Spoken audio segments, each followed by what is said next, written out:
Party అధికారంలో ఉండే ప్రసక్తే లేదు. ఈరోజు బీజేపీ పార్టీ అధికారంలో ఉంది అంటే దానికి కారణం ఆంధ్ర రాష్ట్ర ప్రజలు అని మోడీ ఇప్పటికైనా గమనించాలి.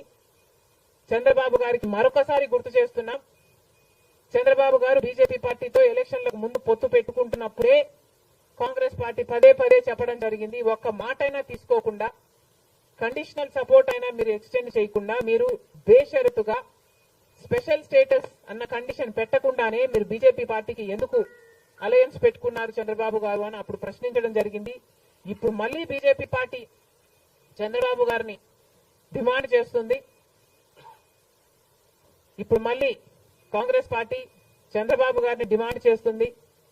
బికాస్ మీరిచ్చిన ఎంపీల వల్ల ఆంధ్ర రాష్ట్ర ప్రజలు ఎన్నికైన ఎంపీలను మీరు బీజేపీ పార్టీకి ఇచ్చారు కాబట్టే ఈరోజు బీజేపీ పార్టీ